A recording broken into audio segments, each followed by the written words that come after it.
ให้เจ้าขึ้นสู่เมืองสวรรค์วิมานฟ้าคือผ่าหนึ่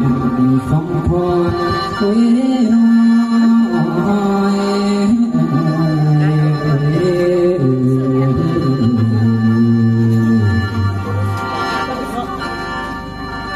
บัดนี้ขอยกมือขึ้นใส่เกลาสิว่าเรื่องจาขานนั่นแล้ว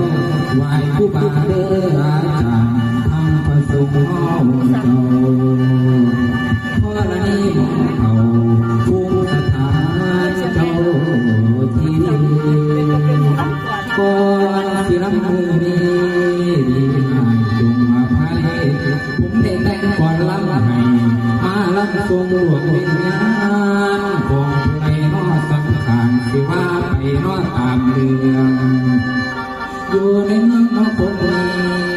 เปิดหน้าที่ยาวไหวว่า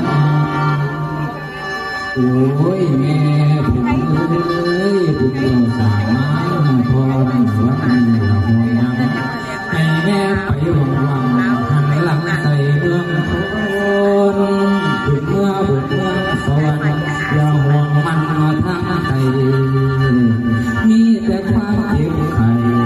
ช่างปัดไอ้เข้ามาสู่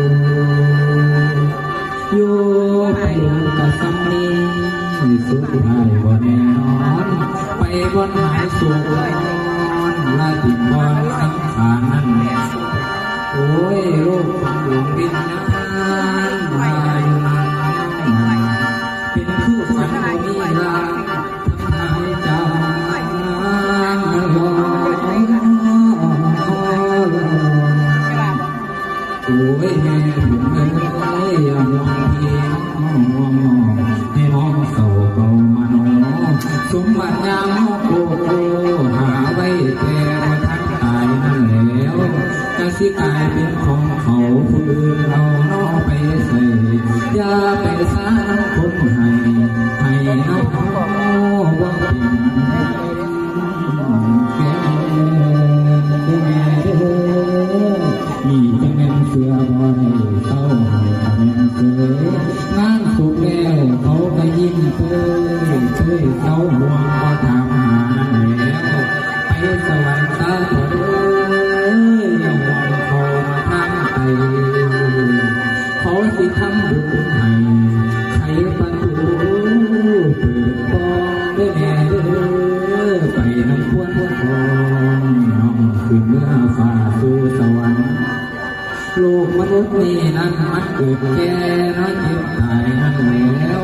เป็นเพื่อเพียงกายหายนี้บ่มีบุญเจ้าอย่าลงเรือคนไปหาตาหน่อยยามได้แม่เด้อรับเด้อแล้วแก่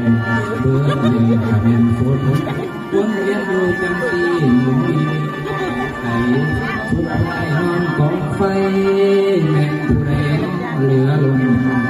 มีแต่บุญมาปังสางที่นำทางไปเบิ่งโอ้ยแม่ผมเอ้